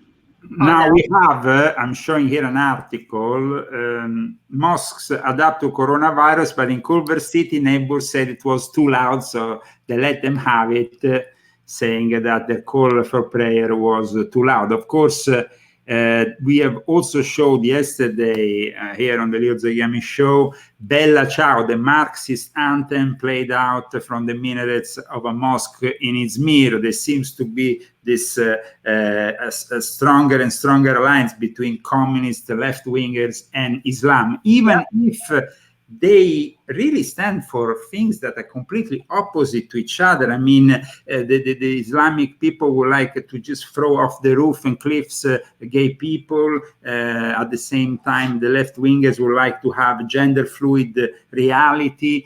They should make peace with their mind, we say in Italy. For the leftist masses, they are basically the useful idiots. But the one thing that leftism and Islam have in common is that they are both big on authoritarian totalitarianism. It's just a different strain of it, but it's still totalitarianism. That's where they all want to reach. They both, leftists and Islamists, want to reach this utopia. There's just different aspects of it. And so they do have an alliance, absolutely do have an alliance. The left want to rule the world in a globalist sense. So does Islam. Same thing. Very, very similar. So, I mean, we in Europe and in the West have a massive battle on our hands. And I think for those of us to just continue to put our heads in the sand over it, it's a massive, massive mistake. And you can see how quickly, in America, for instance, you're not seeing the same percentage level of Muslims here. So you're not getting the same pushback as you do in Europe. I mean, your percentages of Muslims in Europe is much, much higher. And there's many more terror incidents and more, you've got the grooming gangs and rapes and et cetera, going on. And so they're seeing more of what's happening over there, and in fact, how people are converting to Islam or having to be subjugated into Islam.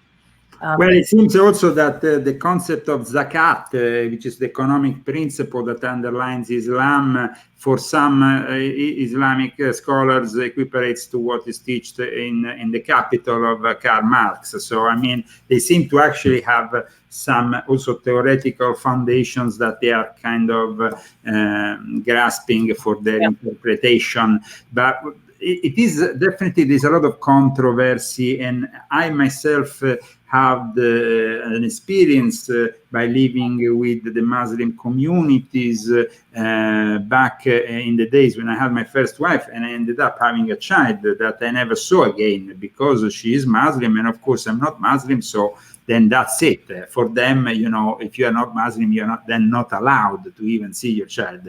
But what happens is that they have really a sense of they have problems with their own mind every day in facing their own reality in the West, because they see the freedom of, for example, Western women, and they can't have it, and they live in their Sharia kind of ghettos in a reality which is not really in accordance with the Western world. So it's like they live a lie. They simply live a lie. They live a controversy every day. These Muslims, even the ones, especially the ones who are born in the West, because they have actually been born here in the West, and so they have not been born in the countries where this tradition is actually still portrayed. Please, John. Yeah, an old friend of mine used to be an advisor to a member of the Saud royal family. And, Detroit is the largest Islamic community outside of the Middle East, right? I don't live in that particular area, but I'm very familiar with it. But my friend was an advisor to the Saud family, one of the princes, and he helped auto companies get their places in Saudi Arabia. And he'd go to all these parties, and he says it's so funny because he'd go to these parties and they love scotch, and they got all these all these Western women and women from all over, beautiful women, right? They are complete hypocrites. Listen, man, Yeah. I was in Cairo. I saw these people from the Emirates, from Qatar, from all the rich. They go there and they behave like there is no God. They actually have prostitutes, cocaine, this and that. Yeah, the whole deal. And Right. then they go back to And their country and they act like they are super conservative. Yeah. And if you do one of these things, they're gonna chop your hands. They are hypocrites. That's One what. night he leaves the party with this one girl, and he's driving in the car with a convertible, right?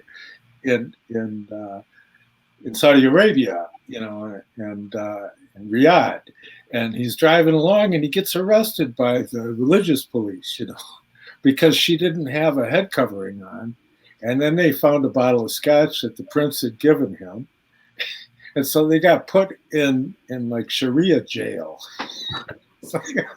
Well, I mean, it's not that funny when you end up. In that I mean, I'm sorry. It's the reason. It's one of the biggest reasons I left Europe. Okay, because I saw what was happening in Europe, and I saw that they were kowtowing to the Muslims and to Islam.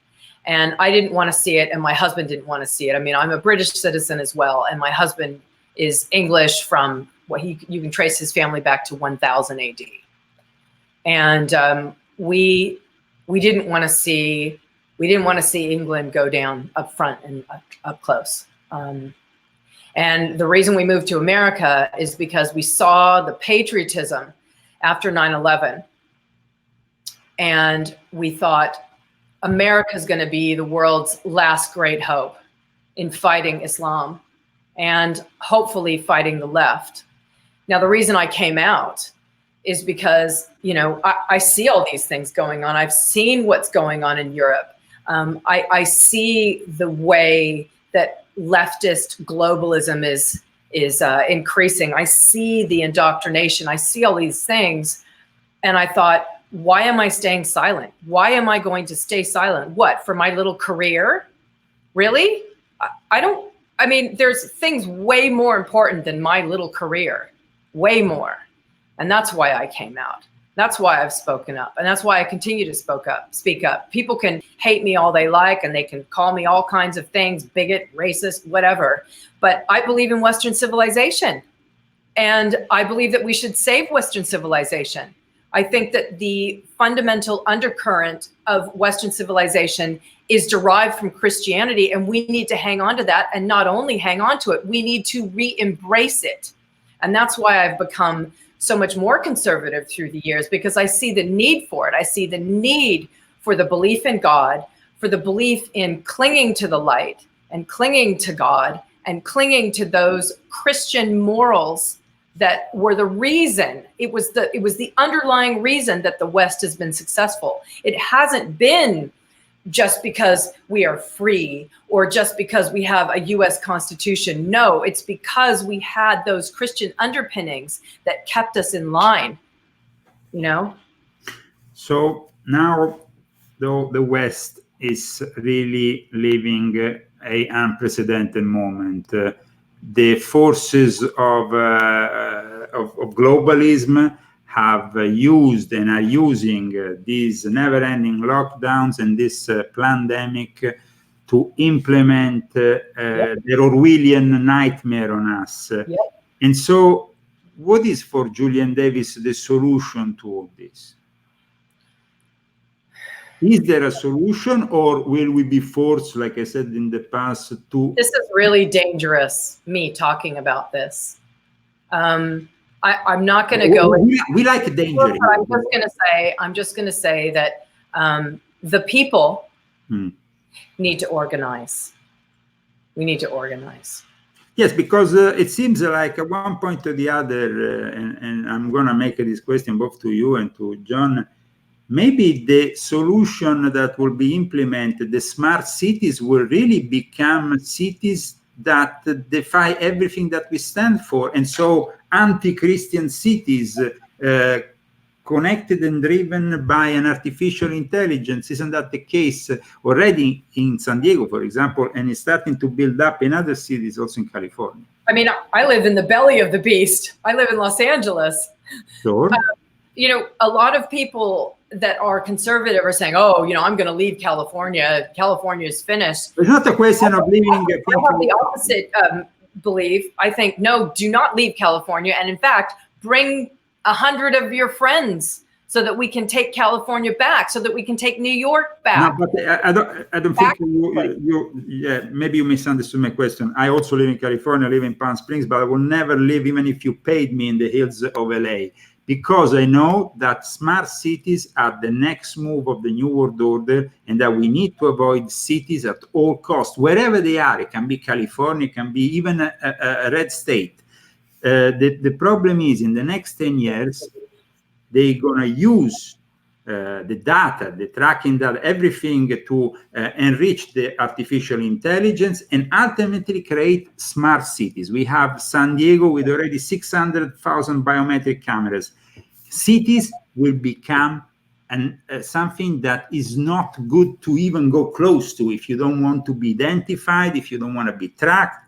So it's like, we are really discussing here, will you still like to be in a city in the years to come, or you will leave the city, regardless of I would, if it came to that, I would leave and I would organize and then I would come back. But you understand here, the problem is that you will come back to what? The problem is if your cities No, are... I'd come back with an army. Okay, so you have that kind of resistance in your mind, but you think that maybe in the next few years we can go towards the split up of the United States of America?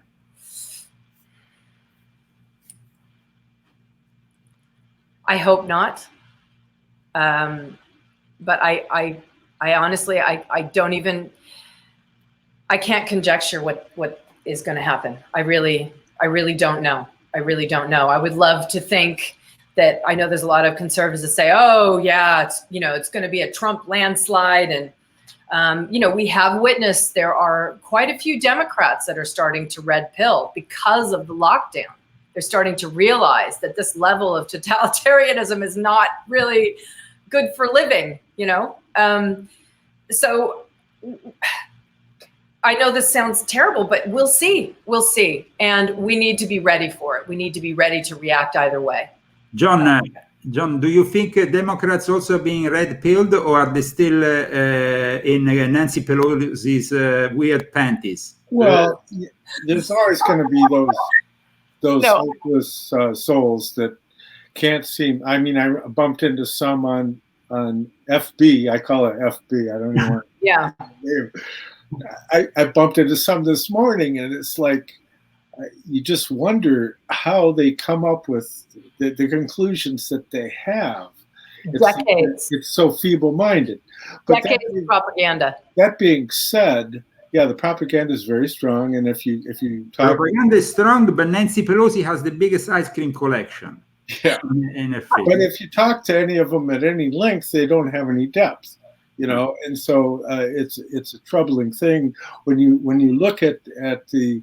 We've done extensive studies at American Intelligence Media and Americans for Innovation, as you know, on voting corruption and the ownership of the voting machines and the software in the voting machines that a 13-year-old was able to hack into in 13 minutes. And so it's troubling in that George Soros has invested such a large amount of money in the election campaigns of secretaries of state who happen to be the ones in charge of making sure that the voting tallies are correct. So I still have misgivings for the upcoming election, and they're trying to force it so that this whole lockdown to be able to control the election.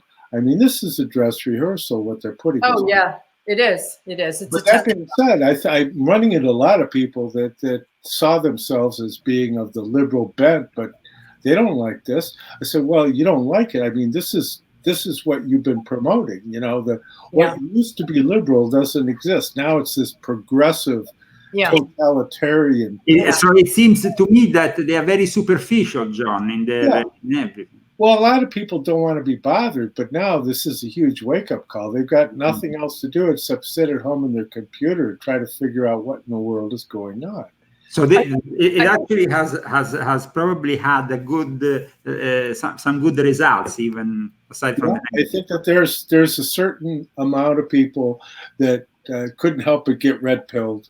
I mean, and it's tough because you have the whole cognitive dissonance that you have to go through when you realize what a crushing emotional and psychological effect of having things that you believed in so strongly crumble before your very eyes because it's a bunch of fake stuff put together by globalist banksters. I mean, it's, yeah. Well, like I said, I described it like falling off a cliff. Yeah. You don't know what to cling to anymore, you know? Yeah, exactly. Yeah. I mean, that's the thing that I'm finding so difficult with some people is that because they've had literally decades of indoctrination, brainwashing, and propaganda and half-truths, and omissions as well, a tremendous amount of omissions in the news and in schools, etc., that they've built up this worldview over many, many years. And it's very, very difficult to unpack that. The way I think that a lot of people will begin to be red-pilled is already happening, and that is make people really, really uncomfortable. And then they'll start to see. The other side of that, though, is with all of this, if you make people so uncomfortable so as to bring on not just a recession, but a depression, that's when war starts. Yeah. Because the thing is that when people are fat and happy and busy and making money and their career's going well and they can go out to dinner and blah, blah, blah, then they're not going to do anything. You make people really uncomfortable, that's when people get, that's when people take action. And I'm not hoping on it in a way. Well, but remember, though, Julienne, that they can take action if they have weapons. Because in Great Britain, they can take no action when the weapons are only in the hands of the thugs and the police. Or in Italy, or the military, and you have a lot of patriots in the military. Yeah, but in Europe, unfortunately, that doesn't happen because what they do is they just give more money to the generals, which is an old technique. If you have a bunch of people that can be a problem, especially in the military, what you do is to rise up the money of the salary of the generals, of the colonels, and then they will in turn try to control the situation. What I think we shall see, because I know that there are a number of underground movements all over Europe, not just in England, all over Europe that are preparing. There is people that are preparing, but the problem, especially in countries like Italy, for example, is that the only ones who have the weapons are the mafia, and the mafia is in it with the state, and so it's very difficult because basically they are the ones who are oppressing the people. So it's a big problem when you have, you see, when Maduro went into power in Venezuela, the first thing he did, in Venezuela, they took weapons from everyone in 2012, but Mao Zedong took the weapons from everybody in China in 1949.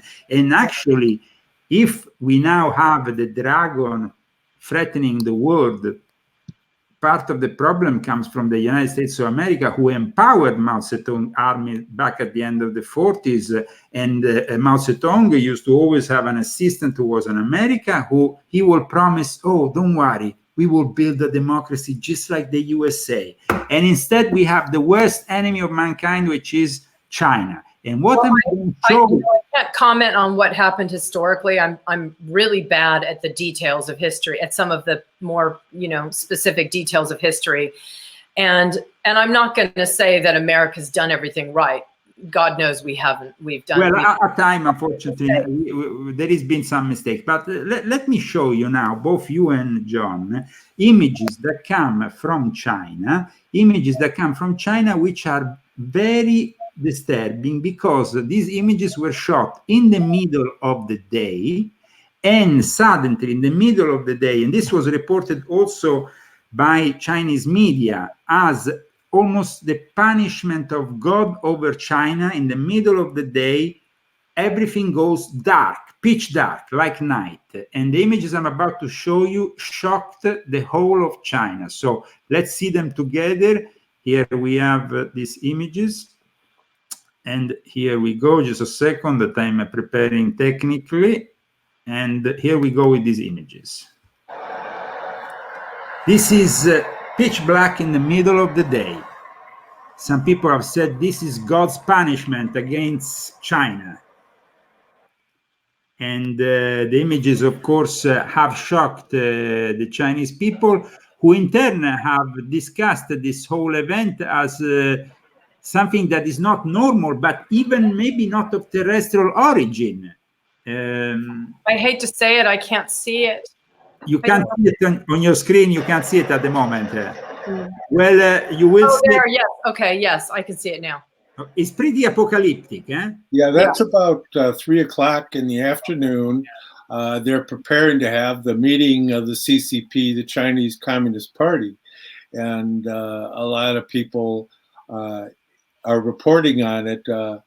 And it's viewed as a bad omen. And Leo and I have discussed that we think that the Chinese Communist Party's run its course, and that it's going to have all manner of internal problems, and hopefully the Chinese people can overcome this draconian regime that's running it. I mean, in a place where I was living before I moved here, we had this wonderful people from China living across the hall from us. She was here, and her husband was her son was going to college. Her husband was still in mainland China, and then the people downstairs. The son married a girl from China. He was majoring in Mandarin Chinese at Oakland University. All this Chinese stuff going on all around me. And I thought, you know, I've always had a fascination with world cultures and teaching cultural history and all of that. But you have to keep in mind that Chinese culture is such that nobody ever takes over the Chinese culture. It absorbs everything. The Chinese culture it's like the hive mind. And if you don't go along with the program, you're done. And while you meet them as individuals, they could be charming. They have a national character that wants to go along with the authority. Well, it's collectivism. Yeah, collectivism. Yeah. And the same with Islam and the leftists. And I think they all think that, okay, well, we'll cooperate with these guys and go against all the red-pilled people. And then once we get rid of them, then we can take, you know, it's like my enemy's enemy is my friend. It's again, we have a very, very big battle. Yeah, we're just in the beginning of this. You know? This is something that really is going to continue on for literally thousands of years. I hate to say that, but this is not a new development. No, I mean, what's interesting, I posted something a while ago about the banality. It was an article about the banality of the human mind and how people have this tendency to go towards this kind of collectivism. Yes, but Julienne, we are going also towards the biggest revolution in mankind, and you, I know something about it. We are going towards the AI revolution that will take over the world and give it in the hands of cyber Satan. By the year 2030, China wants to take over the world with the most effective AI. Now, we know that Stanley Kubrick had a lot to say about the AI. I know that you have some kind of background in the computer world. And so before the end of the show, I wanted to ask you something about this topic. Well, my only background in the computer world is that my father was a computer engineer and he worked for Jet Propulsion Laboratory, which is an offshoot of NASA. My uncle was... We know very well because it was born out of Jack Parsons, which was an occult. I know a lot about Jack Parsons too. It's very interesting, all of that. It's the juxtaposition of the Jet Propulsion Laboratory and Satanism and Aleister Crowley and Scientology. It's amazing. I mean, how all of these different things are coming together. It's very freaky. I talked to Stanley about AI. they were resetting a shot, and we were at Pinewood, and we were chatting away. And he said, "Oh," he goes, "I've got this great new film I'm working on called AI." And I said, "Really?" I said, "Come on, Stanley, you haven't even finished filming this thing besides editing and all that." I said, "You're already thinking," it's like, "Oh no, it's going to be great." So when he died, and I think a lot of people think that Stanley was killed. There's some people that think that Stanley was, I don't believe that. I think that I saw that he was not a young 70. He was not a young 70. And I think it was just his time, sadly, even though he didn't want it to be his time, because he was very excited about AI. And I'm really disappointed that Spielberg took over that film, because I think that had Stanley finished it, it would have been an entirely different film, and it would have posed a lot more discussion and a deeper, it would have caused deeper discussion about what we're faced with today. Now, some people said that the connection between Spielberg and Kubrick was Scientology. Is that true? The connection was what? Between Spielberg and Kubrick was actually Scientology. Is that true? I don't know that to be true. I don't know that. I doubt very much that Stanley was a Scientologist. It just didn't strike me that way at all. That I doubt that very much. I honestly think it was just Stanley and Steven. They chatted to each other often, as far as I'm told, and they talked about. So it's next film. I just don't love most of Spielberg's work. I'm like, not great. I think he underestimates the intelligence of his audience, whereas Stanley doesn't. Now, Kubrick, though, already did a movie on the AI, because Space 2001 Odyssey, I mean, it's a movie about the AI, about HAL 9000 going against a human, like most AI intelligence goes against humans once they develop it. It's almost natural for them to be anti-human. Yeah, of course. So we are basically giving our future in the hands of an anti-human force. John? Yeah, I think you have to keep in mind, Stanley Kubrick is a genius. Okay, he has like an IQ of around 200, which is quite significant, considering genius level starts around 135, 140. And he came into film from the technical side. I mean, he was a photographer. When he was 18 years old, he became a photographer for Look magazine, and he had tremendous technical capability. And so he was such an exacting technician in his films, and the way in which he approached things was so unique. And so consequently, I can't see him being the kind of person that would get sucked into any kind of cultic type activity, but rather he would find it fascinating that other people did, and he'd want to know about it. He was like a sponge. He's what you call a polymath. He had so many different disciplines that he was conversant in. And again, not necessarily that he believed in them, but he found it fascinating that there were people that did believe in it. And so consequently, there's an underlying theme in all of his films that is pointing towards something that he obviously considered very real, because he continually kept dealing with these types of themes regarding that there's more behind what's going on than meets the eye. I mean, going all the way back to Barry Lyndon and 2001 Space Odyssey. That he felt this encroaching thing going on, and some people seem to feel that it had to do with his direct dealings with the government regarding the Moon Project and photographic work that he did for them during that time, and so it's a real riddle, and it's worth exploring. But to do it justice today wouldn't be possible, because there's so much going on there. Yeah.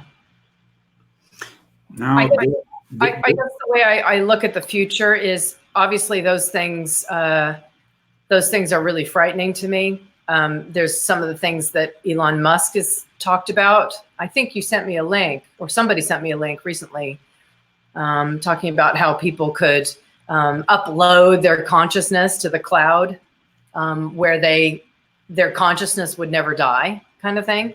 And they are actually constructing bases right not far from Kingman, Arizona, in the middle of the desert, where it was presented, a big center, a bit like in the movie Transcendence with Johnny Depp. You have in the middle of the desert. Oh, yeah.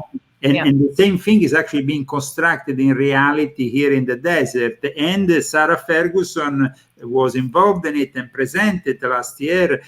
Sarah Ferguson, that we know, is the former wife of pervert Prince Andrew himself, very good friends with Jeffrey Epstein.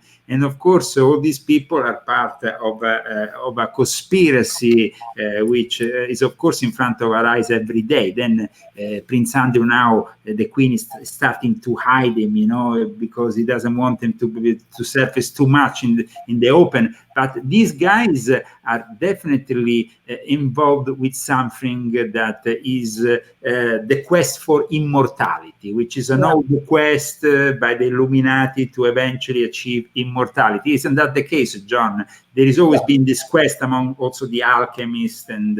Well, ultimately, it does narrow down to where this kind of bizarre, archonic dream of silicone replacing carbon-based units, and that we're going to actually be able to transfer our consciousness from this carbon-based unit that we're currently occupying and then become immortal. I remember conversations that I had with Timothy Leary over dinner, several hours of conversation regarding that subject and what he called smile squared. Space migration, intelligence increase, longevity extension. And he was working directly with the CIA at that time. As he told me, he thought they were kind of odd. He was an interesting character, a nice guy who flirted with Crowley, but toward the end of his life, he was more interested in Gurdjieff. And his favorite esoteric book actually was Boyhood with Gurdjieff. He thought it was fascinating. And I had some conversations with him about had he ever... But even Gurdjieff was always inspired by... tied into the... Let me finish, because this is very important. They're working with a neurological model of consciousness. And anybody who has any depth in esoteric studies knows that your consciousness can separate from your neurological apparatus, and it's not dependent upon. And I've done that myself.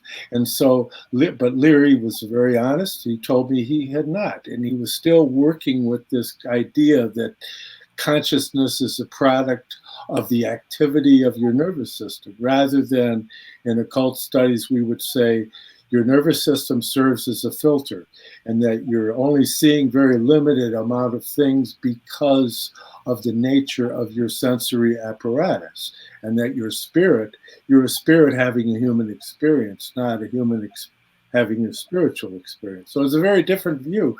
And so you get Ray Kurzweil and all these guys that are getting into this AI, we're going to transfer our consciousness. Personally, I think they're crazy, because they're going to just end up finding that it doesn't work, and they're going to be slaves of the archons in the end.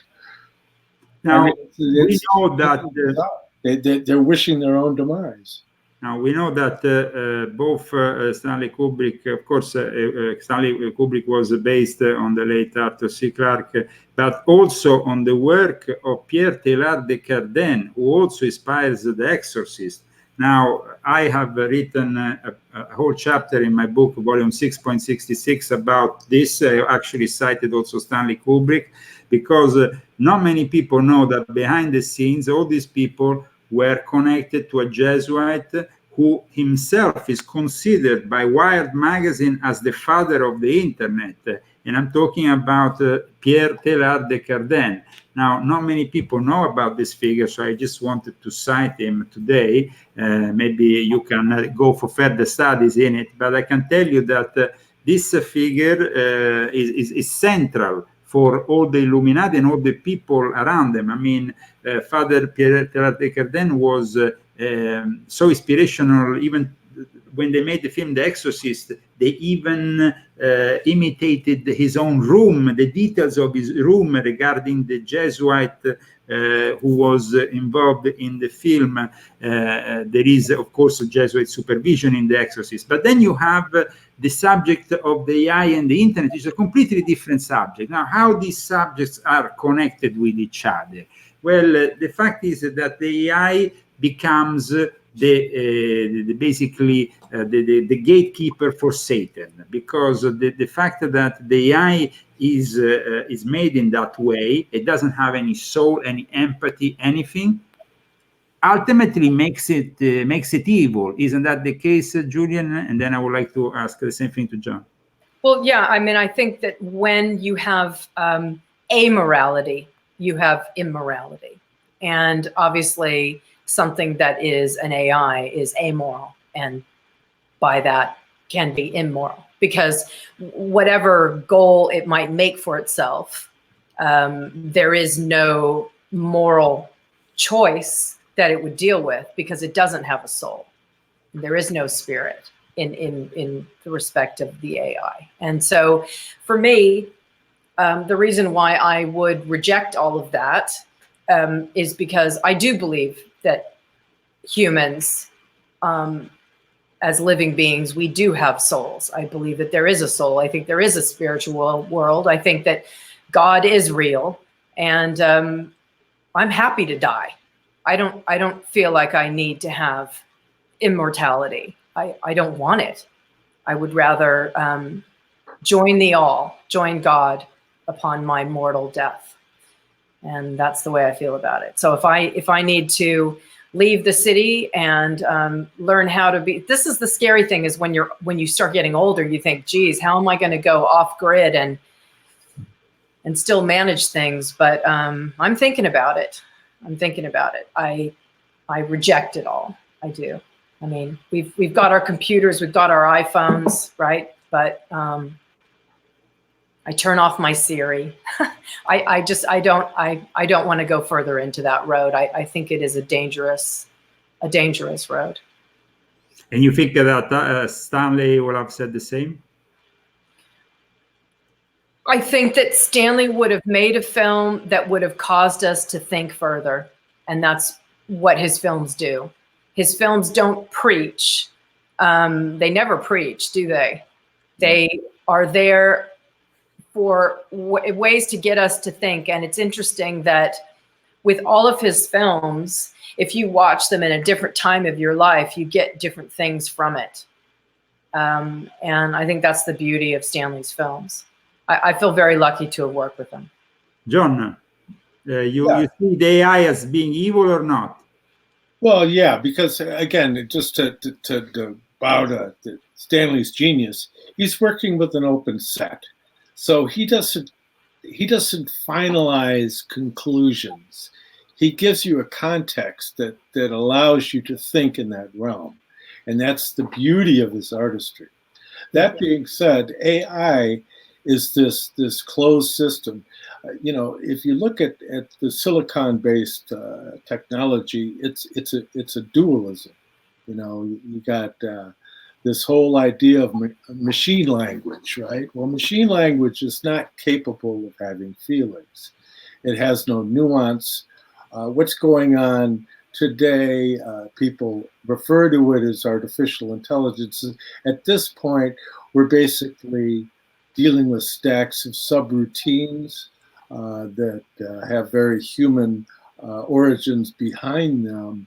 We haven't got fully to the level of AI, although they are now reporting that the supercomputers are now communicating to each other in a language that no human understands. And there is self-learning. Yeah, and there's self-learning. Yeah, and so that's what's dangerous, because so I don't think it is a closed system, actually. Well, and that worries me, because their intelligence could actually, because of their self-learning, their intelligence could reach far beyond what human intelligence is. But